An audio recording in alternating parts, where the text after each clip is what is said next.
আজ বেসন ভেন্ডি মশলা বানিয়ে দেখাবো। এইভাবে ভেন্ডিগুলোকে সবগুলোকে কেটে ধুয়ে পরিষ্কার করে কেটে রেখে দিয়েছি। এখন বেসন ভেজে নেব।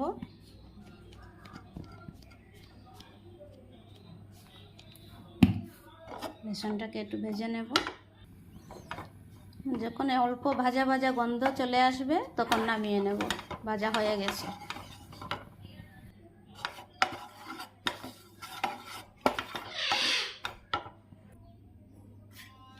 এখানে দিয়ে দিলাম আমচুর পাউডার, হলুদ গুঁড়ো, নুন,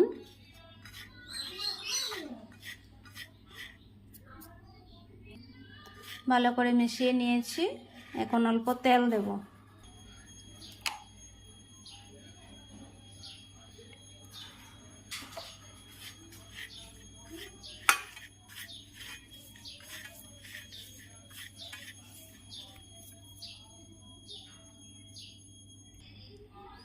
এইভাবে সবটির ভিতরে পুরটা ভরে নেব।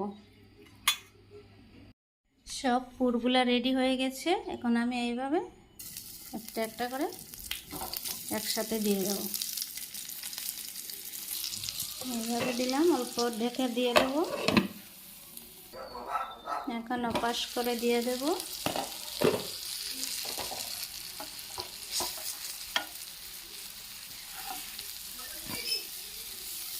এভাবে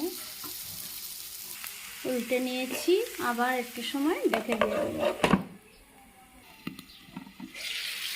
আমার হয়ে গেল বেসন ভেন্ডি মশলা রেডি হয়ে গেল। দেখো কেমন হয়েছে দেখতে, খেতেও অনেক টেস্টি হয়।